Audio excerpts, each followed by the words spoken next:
Well, greetings to the brightest audience in America. We are traveling down this path of the hydroplate controversy, and I'll show you how to get these documents. We just finished up Pastor Lee sending a whole bunch of documents to Answers in Genesis, and that guy responded by saying, I'll give these to our lawyers.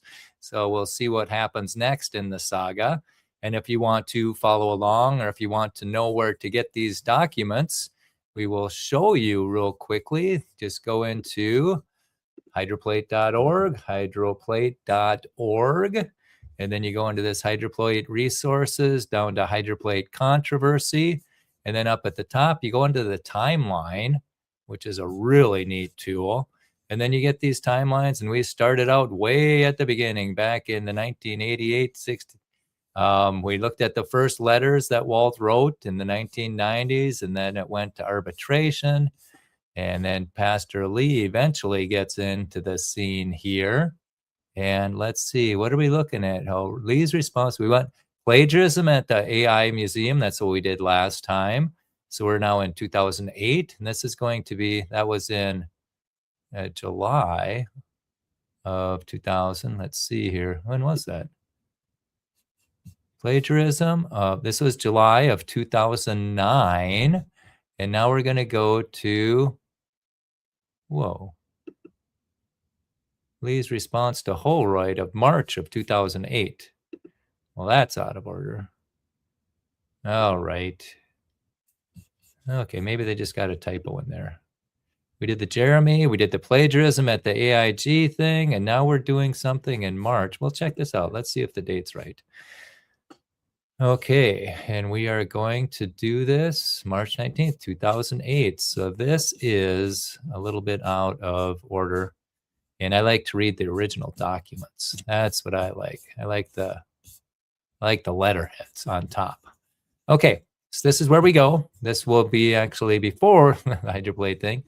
Okay, March 19th, 2008. This is from Edward. No, this is two. This is from Pastor Lee, Calvary Church, to Edmund Holroyd.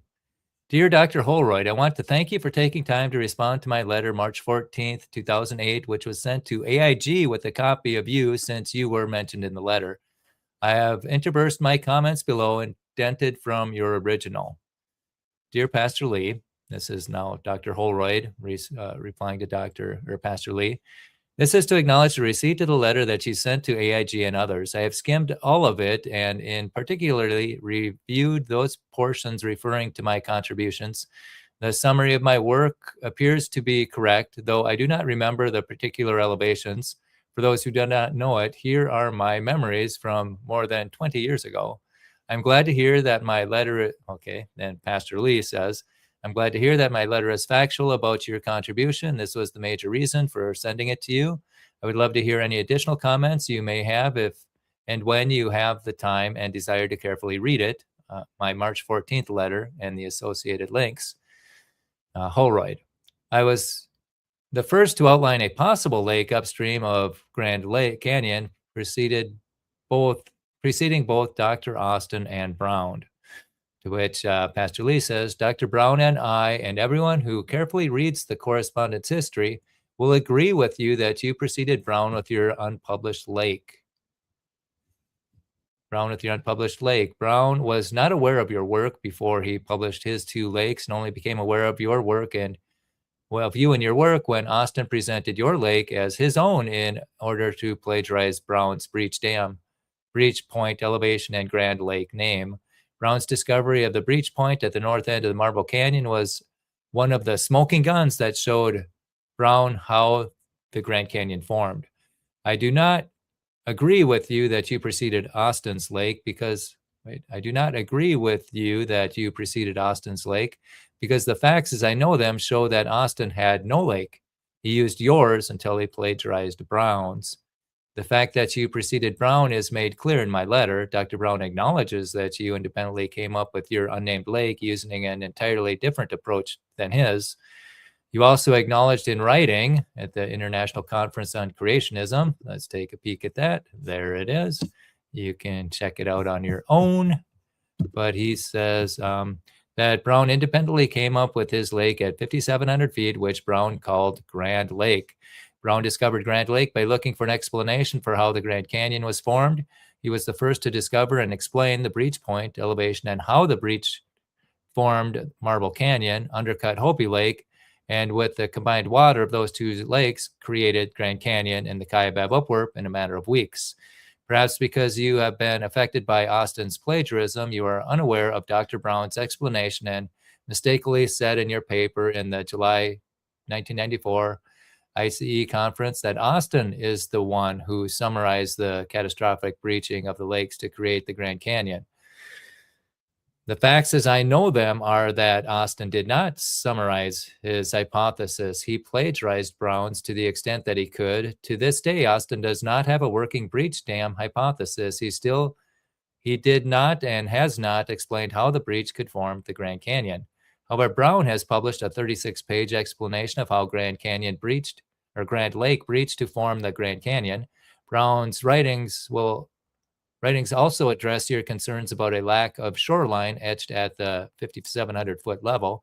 Possibly, if you were to carefully read Dr. Brown's work about this technical issue, you would no longer question the existence of the lake that you once thought might have existed. Austin's plagiarism caused all eyes to be on him, and because Austin fails to give a workable explanation to all those who have laid their eyes on him, I became motivated to write to AIG. My letter to AIG is not about making a name for Dr. Brown. It is not about who found a lake first. My letter and the efforts behind it are about truth, integrity, and getting the best and most complete explanation out of the Christian community. It is about what could be the most important young earth apologetic there is. A sound and defensible explanation for the recent catastrophic formation of the Grand Canyon is a nuclear bomb in the wicked heart of the evolution lie. If my analysis of the facts surrounding Austin and ICR's unethical actions are correct, and if Dr. Brown's theory is sound, then Austin's, ICR's, and AIG's actions are hindering millions of Christians from having a nuclear weapon available to them when they take on their college professors. This is inexcusable.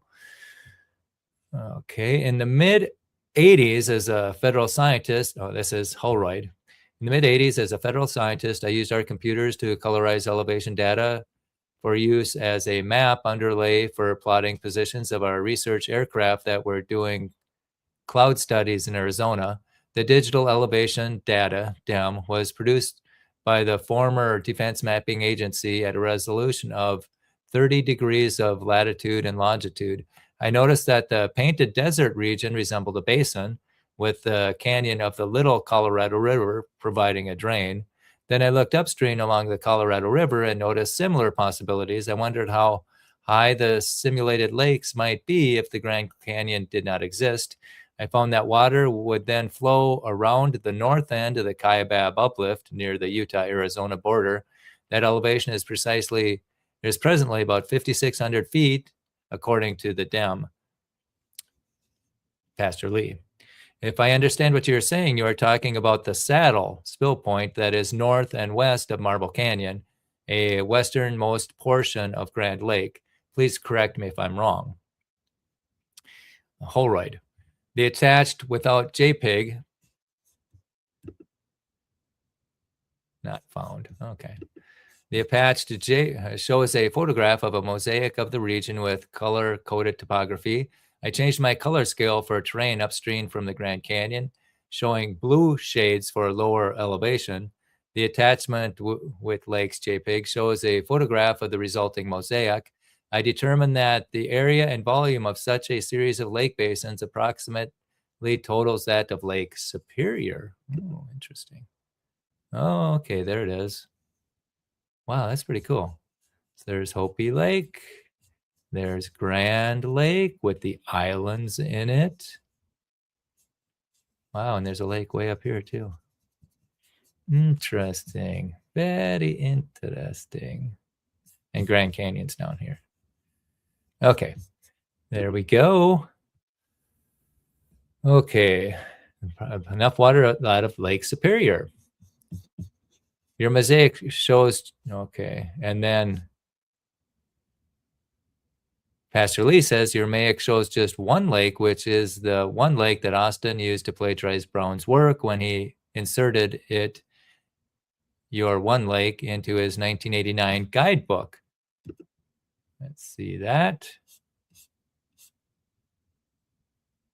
Interesting.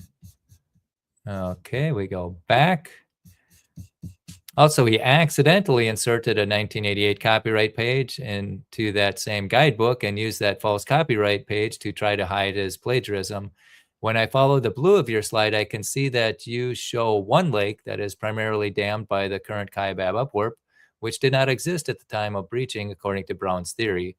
So I believe your slide should be labeled with lake as with lake for accuracy. That's seemingly small but extremely significant point. Brown's two lakes, not your one lake, solves a problem that has plagued all prior theories on the origin of Grand Canyon. As Dr. Brown published in his 1989 fifth edition, Austin was able to plagiarize a little more of Dr. Brown's information.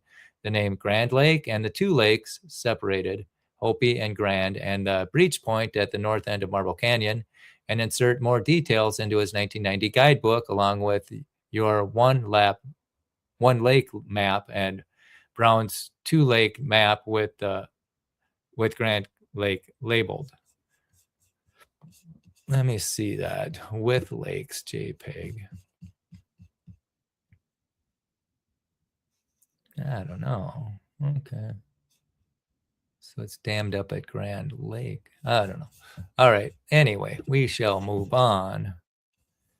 This is Holroyd. For secular audience, I thought of describing such possible lakes during glacial or post-glacial times and comparable to Lake Bonneville. When I asked permission to possibly publish these figures, I was threatened with the loss of my federal job.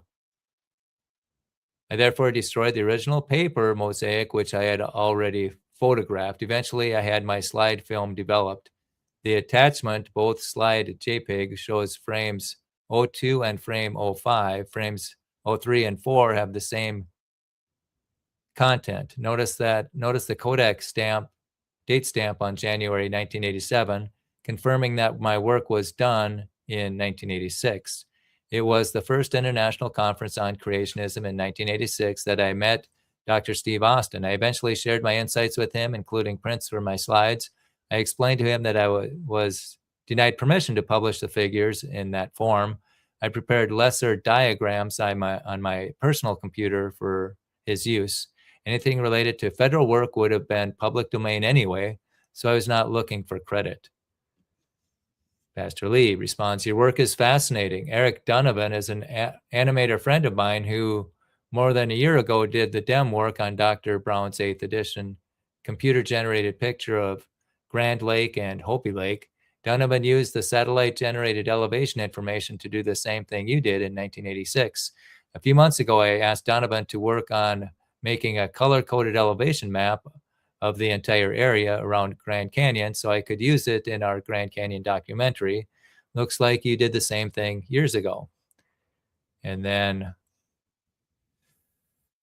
Holroyd says, when I was contacted about your claims of Dr. Brown about Dr. Austin stealing his ideas, I explained this brief history, pointing out that Dr. Austin got his inspiration about the lakes from me. Pastor Lee says, you mean lake, unless I am misreading your map and Austin's 1989 guidebook picture. Austin wasn't inspired by a lake that was dammed east of the Kaibab Plateau or upwarp, as evidenced by the fact he ignored your lake prior to 1989. Austin was inspired by Dr. Brown's work when Austin heard that Brown was stating that he knew where the lake breached, resulting in the formation of the Grand Canyon. Unless I'm mistaken, you never talked of a breach location or a breach explanation for the formation of Grand Canyon. A lake is just a lake. A canyon is just a canyon. I feel a song coming. Scientific inspiration comes from putting those two together in a way that also explains 24 otherwise strange features on the ground, such as barbed canyons, slot canyons, volcanism, Nankoweap Canyon, missing talus, arching, Grand Canyon caverns, Petrified Forest National Park, Shinumu Sonoma Altar, Canyon de Shale, Monument Valley, tip layers, the goosenecks, the great denudation, potholes, and the inner gorge. Austin didn't and hasn't provide evidence, force, energy, and mechanisms to explain these features. Brown's published work does, and this is the reason for my letter. And Holroyd says, at the time I had already loaned slide frames 03 and 4 to Dr. Gentry. I pointed out to Dr. Brown that Dr. Gentry could independently verify the date stamp on my slides, showing that I preceded both Dr. Brown and Dr. Austin. I tried to stay out of any other discourse between Dr. Brown and Dr. Austin because I had no other knowledge about what Dr. Austin was doing. And Pastor Lee says, again, as Brown has always acknowledged since he first heard your name, you preceded Brown with a lake. Austin never had a lake, so you didn't precede Austin. You gave your lake to Austin, who didn't know what to do with it until Brown started lecturing on his discoveries. For the sake of extreme clarity, this issue is not about the lake. Holroyd. I became annoyed by the persistence of the accusations of Dr. Brown and was glad when the case was supposedly settled. Lee, Pastor Lee. It would have been settled if Morris and Austin had not broken their contractual agreement that they signed following the mediation. Holroyd. I let the incident fade from my memory. I discovered a few years ago that Dr. Brown's memory does not fade, and he reminded me of my previous annoyance about his tactics. And Pastor Lee writes, you mentioned above that you only skimmed my letter, therefore I'll cut you some slack here. Had you read my letter carefully, you would have seen that the records show Austin plagiarized Dr. Brown's work. Dr. Brown ignored this for years. Austin then accused Brown of plagiarizing Austin, a lie. Brown then biblically and privately, Matthew 18, asked Austin and Morris to stop the false statements and correct the errors. They refused. Then Austin claimed priority based on a false copyright date, which he later claimed was an accident. When that didn't work, he said that an older, obscure document of his contained his explanation for the Grand Canyon, but that document, which he provided, did not contain anything remotely resembling an explanation. Finally, Austin refused to comply with the mediation board's ruling, failing to provide the number of books that remained and put more false information in the 1994 edition of his book. When Morris falsely claimed in a letter to Brown that he and Austin had compiled with every detail of mediation, then Morris falsely claimed in a letter to Brown that he and Austin had complied with every detail of mediation, etc. Austin's actions have resulted in hindering people from knowing where to go to get the best explanation for how the Grand Canyon was formed. Does Austin want everyone to believe he is the great discoverer of how the Grand Canyon formed and has the answers when the facts state otherwise? Now, when you consider the weight of what I had just said, what tactics annoy you the most? Dr. Holroyd, Austin's sinful acts, if I'm understanding the history correctly, are Brown's tactics of confronting in accordance with Matthew 18. Austin and I.C. are about their sinful actions and their consequences. If you still think Brown is the annoying one, then I would ask you why you are annoyed with one who is obeying God and why you are defending the one sinning against God. Why would you call good evil and evil good? And Holroyd continues, I continue to be disgusted about the entire issue of accusations. Dr. Brown appears to be strongly seeking the praise of men in the form of priority and credits, which are all about earthly fame. I am reminded of some scripture passage about similar or related topics. Pastor Lee, aren't you trying to judge motives, Dr. Holroyd? That is dangerous. Here I find it very difficult to cut you any slack, even though you only skimmed my letter.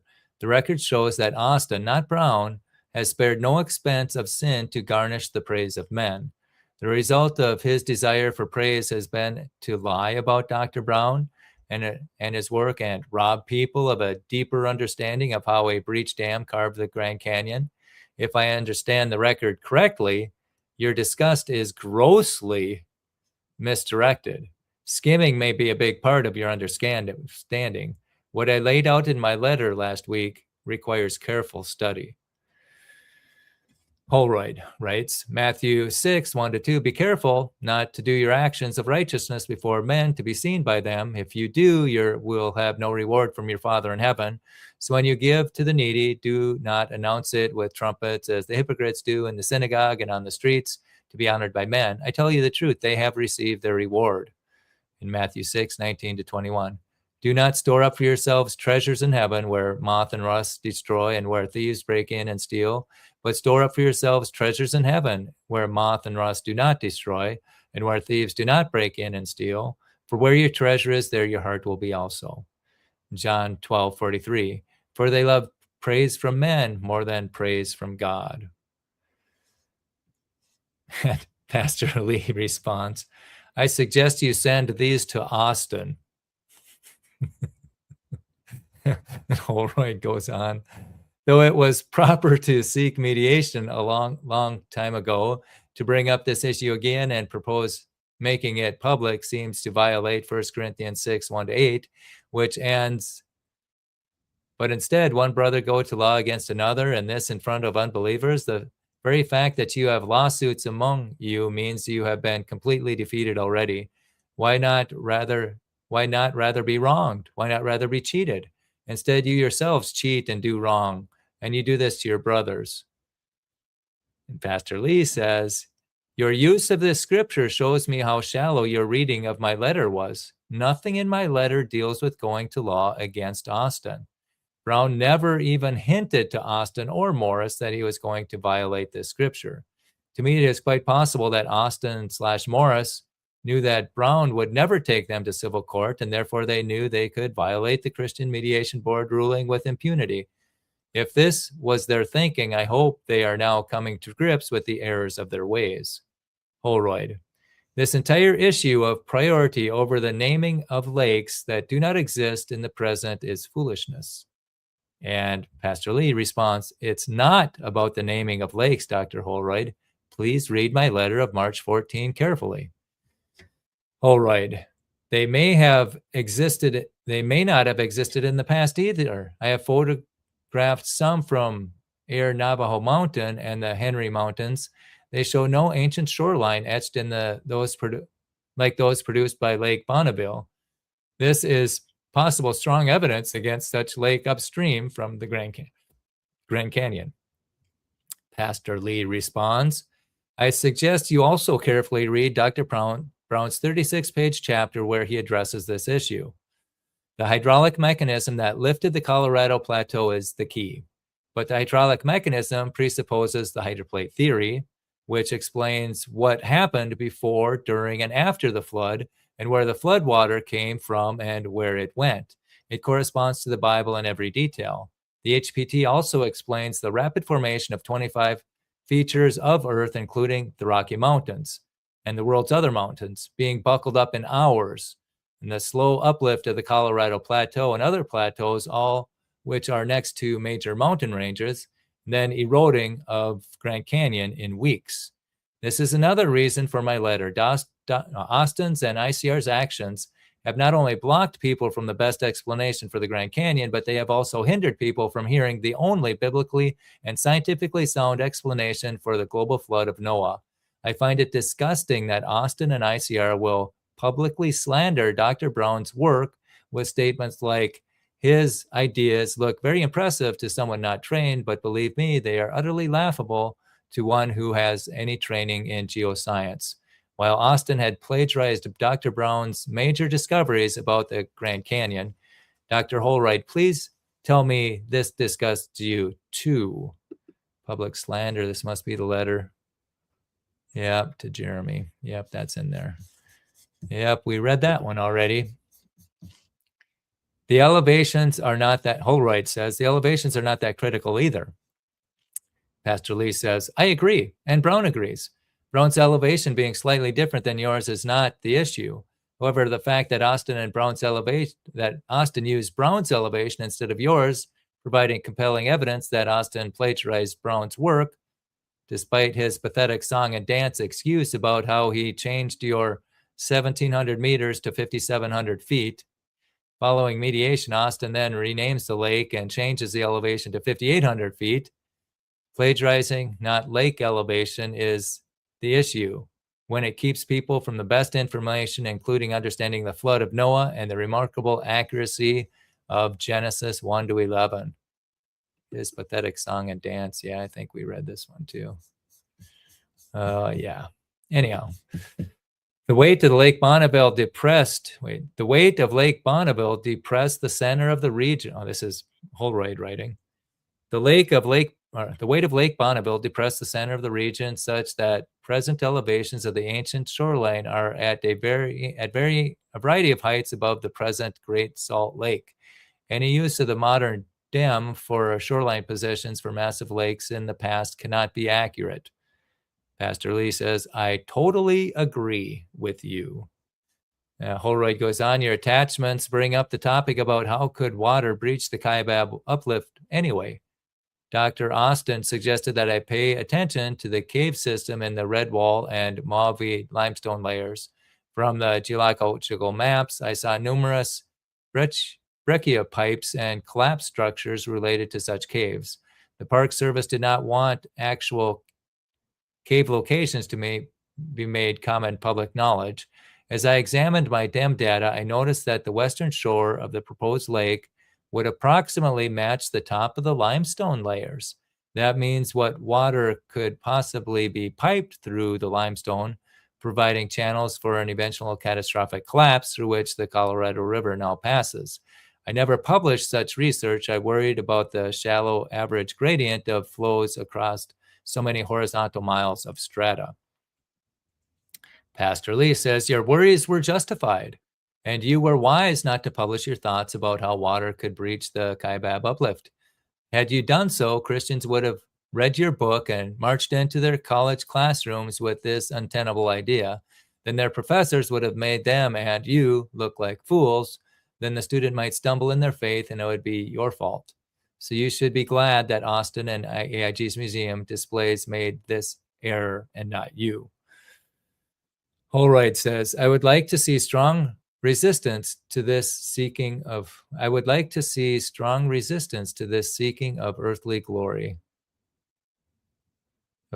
strong resistance of this seeking of earthly glory. And Pastor Lee responds, I don't care, nor does Dr. Brown, who gets the credit for the canyon formation idea.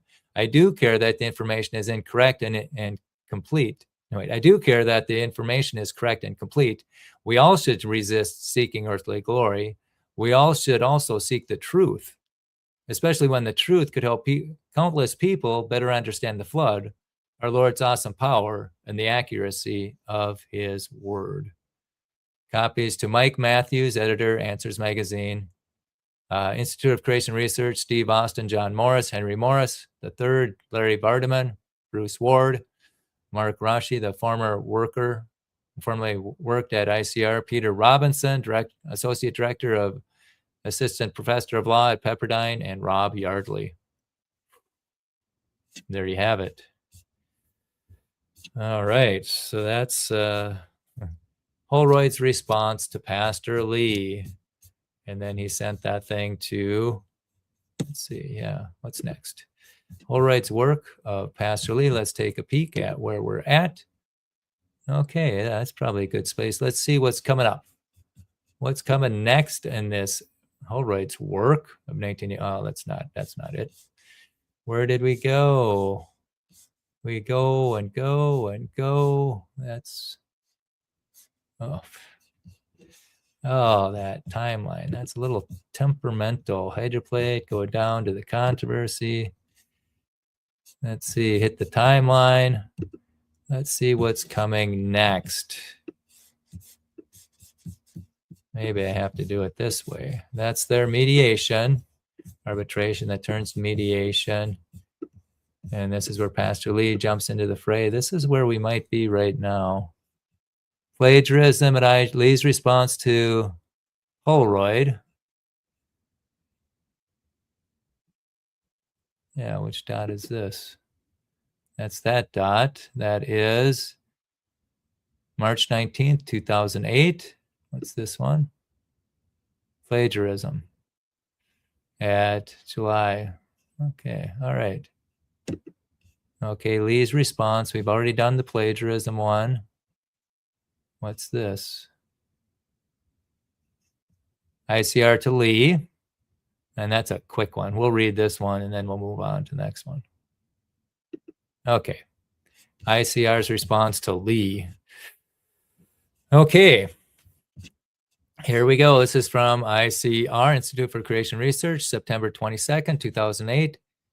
Pastor Kevin Lee, Port Orchard, Washington, regarding the July Acts and Facts article by Dr. Austin. Dear Sir, your certified mail demand letter addressed to Dr. John Morris regarding our 2008 Acts and Facts article by Dr. Steve Austin was forwarded to me, to my attention, and I serve as executive editor for all ICR publications. I was disappointed by your threatening tone against Dr. Morris and ICR regarding our publication of this well-documented article, especially considering your full-time role as an ordained church pastor in Washington State. Nevertheless, the Acts and Facts does not plan to issue a retraction of the article, its contents, or its author. ICR editorial staff and management have no further comment regarding this issue. Okay, yeah, and he answers that. Okay, that's a good place. We're going to pick up at Brown's 8th edition endnotes. This will be fascinating. All right, so let's turn it off there. Let's, all right, we are going to, let's see. Yeah, so that's what we did. We got Ed Holroyd's response to Pastor Kevin Lee, and that was quite interesting. And the saga continues.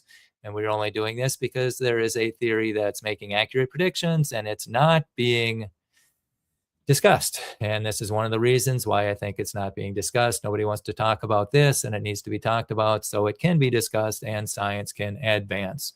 So with that, we're going to shut this down.